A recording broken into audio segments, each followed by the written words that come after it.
ಇನ್ನೇನು ತಾಳಿ ಕಟ್ಟಬೇಕಾಗಿತ್ತು. ಆ ವೇಳೆಯೇ ಮದುವೆ ಮುರಿದು ಬಿದ್ದಿದೆ. ಹಾಸನ ಜಿಲ್ಲೆಯ ಬೇಲೂರು ಪಟ್ಟಣದಲ್ಲಿ ಈ ಘಟನೆ ಆಗಿದೆ. ತಾಳಿ ಕಟ್ಟುವ ವೇಳೆ ಪ್ರಿಯಕರ ಎಂಟ್ರಿ ಕೊಟ್ಟಿದ್ದ. ಮದುವೆ ಮುರಿದು ಬಿದ್ದಿತ್ತು. ಕಲ್ಯಾಣ ಮಂಟಪಕ್ಕೆ ನುಗ್ಗಿ ಮದುವೆಗೆ ಪ್ರಿಯಕರ ಅಡ್ಡಿಪಡಿಸಿದ್ರಿಂದಾಗಿ, ತಾಳಿ ಕಿತ್ತು ಎಸೆದಿದ್ದಾಗಿ ಯುವತಿ ನನ್ನನ್ನು ಪ್ರೀತಿಸ್ತಾ ಇದ್ಲು.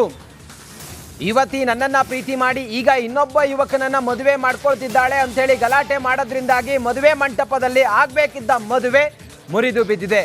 ನನ್ನ ಜೊತೆ ಮದುವೆ ಮಾಡಿಸಿ ಅಂತೇಳಿ ಪಟ್ಟು ಹಿಡಿದಿದ್ದಾನೆ ನವೀನ್. ಕಲ್ಯಾಣ ಮಂಟಪದಲ್ಲಿ ಕೆಲ ಕಾಲ ಗೊಂದಲದ ವಾತಾವರಣ ಸೃಷ್ಟಿಯಾಯಿತು. ನನಗೆ ಮದುವೆ ಬೇಡ ಅಂಥೇಳಿ ಮದುಮಗ ಅಲ್ಲಿಂದ ಹೊರಟು ಹೋಗಿದ್ದಾನೆ. ಹಾಸನದಲ್ಲಿ ನಡೆದಿರುವಂಥ ಘಟನೆ ಇದು. ಇನ್ನೇನು ತಾಳಿ ಕಟ್ಟಿ ಬಿಡ್ತಾ ಇದ್ದ ಆತ, ಆದರೆ ಅಲ್ಲಿಗೆ ಎಂಟ್ರಿ ಕೊಟ್ಟಂಥ ಪ್ರಿಯಕರ ಗಲಾಟೆ ಮಾಡ್ತಾನೆ. ಈ ಹುಡುಗಿ ನನ್ನನ್ನು ಲವ್ ಮಾಡ್ತಿದ್ದಾಳೆ, ಹೇಗೆ ನೀವು ಇನ್ನೊಬ್ಬನ ಜೊತೆಯಲ್ಲಿ ಮದುವೆ ಮಾಡ್ತಿದ್ದೀರಿ ಅಂಥೇಳಿ ಎಲ್ಲ ಗಲಾಟೆ ಮಾಡಿದಾಗ ಪ್ರಿಯಕರ ಹಿಂಗಂಥೇಳಿ ಅಲ್ಲಿ ಮದುವೆ ಚಪ್ರದಲ್ಲಿ ಮದುವೆ ಮನೆಗೆ ಬಂದ್ಕೊಂಡು ಗಲಾಟೆ ಮಾಡಿದಾಗ ಕಲ್ಯಾಣ ಮಂಟಪದಲ್ಲಿ ಮದುವೆ ಮುರಿದು ಬೀಳುತ್ತೆ. ಮದುಮಗ ಅಲ್ಲಿಂದ ಹೋಗ್ತಾನೆ. ಪ್ರಿಯಕರ ಅಡ್ಡಿಪಡಿಸ್ತಾನೆ, ತಾಳಿಯನ್ನು ಕಿತ್ತಾಕ್ತಾನೆ. ಯುವತಿ ನನ್ನನ್ನು ಪ್ರೀತಿಸ್ತಾ ಇದ್ದಾಳೆ ಅಂಥೇಳಿ ಅಡ್ಡಿಪಡಿಸ್ತಾನೆ. ನನ್ನ ಜೊತೆ ಮದುವೆ ಮಾಡಿಸಿ ಅಂತೇಳಿ ಪಟ್ಟು ಹಿಡಿತಾನೆ ನವೀನ್ ಅನ್ನೋ ಯುವಕ. ಕಲ್ಯಾಣ ಮಂಟಪದಲ್ಲಿ ಕೆಲ ಕಾಲ ಗೊಂದಲದ ವಾತಾವರಣ ಕೂಡ ಸೃಷ್ಟಿಯಾಗುತ್ತೆ.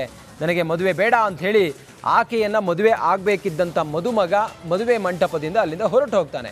ಹಾಸನದಲ್ಲಿ ನಡೆದಿರುವಂಥ ಘಟನೆ ಇದು. ವರ ನೋಡಿ ಈತನ ಜೊತೆಲಿ ಮದುವೆ ಆಗಬೇಕಾಗಿತ್ತು, ವಧು ಇವಳಿಗೆ ಮದುವೆ ಆಗಬೇಕಾಗಿತ್ತು. ಮಧ್ಯಕ್ಕೆ ಎಂಟ್ರಿ ಕೊಟ್ಟಿದ್ದು ನವೀನ್ ಅನ್ನೋ ಪ್ರಿಯಕರ ಮಧ್ಯಕ್ಕೆ ಎಂಟ್ರಿ ಕೊಟ್ಟಾಗ ಮದುವೆಯಲ್ಲಿ ಮುರಿದು ಬಿದ್ದಿದೆ. ಇನ್ನು ಈ ಕುರಿತಾಗಿ ಮತ್ತಷ್ಟು ಮಾಹಿತಿಯೊಂದಿಗೆ ನಮ್ಮ ಹಾಸನದ ಪ್ರತಿನಿಧಿ ಕುಶ್ವಂತ್ ಈಗ ಲೈವ್ ಸಂಪರ್ಕದಲ್ಲಿದ್ದಾರೆ. ಕುಶ್ವಂತ, ಮದುವೆ ಹುಡುಗಿ ಮತ್ತು ಆ ನವೀನ್ಗೆ ಲವಿ ಡವಿ ಇತ್ತ, ಮದುವೆ ಈಗ ಮುರಿದು ಬಿದ್ದಿದೆಯಾ? ಹೆಚ್ಚಿನ ಮಾಹಿತಿ ಏನಿದೆ ಈ ಹೊತ್ತಿಗೆ ಕುಶ್ವಂತ್?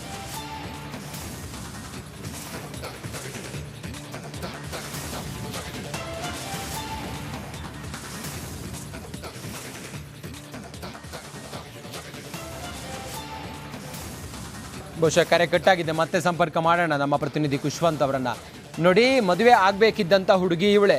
ಮದುವೆ ಮಂಟಪ, ಹಾಸನದ ಬೇಲೂರಿನ ಮದುವೆ ಮಂಟಪ. ಎಲ್ಲ ಕುಟುಂಬದವರೆಲ್ಲರೂ ಬಂದಿದ್ರು, ಸಂಬಂಧಿಗಳೆಲ್ಲರೂ ಬಂದಿದ್ರು. ಇನ್ನೇನು ಕೆಲವೇ ಹೊತ್ತು ಅಲ್ಲಿ ತಾಳಿ ಕಟ್ಟಿ ಮದುವೆ ಮುಗಿದು ಹೋಗ್ತಾ ಇತ್ತು. ಆದರೆ ಪ್ರಿಯಕರ ನವೀನ್ ಅನ್ನೋನು ಮದುವೆ ಮಂಟಪಕ್ಕೆ ಎಂಟ್ರಿ ಕೊಡ್ತಾನೆ. ಆತ ಬಂದು ಗಲಾಟೆ ಮಾಡಿ ಮದುವೆನೇ ನಿಲ್ಲಿಸ್ಬಿಡ್ತಾನೆ.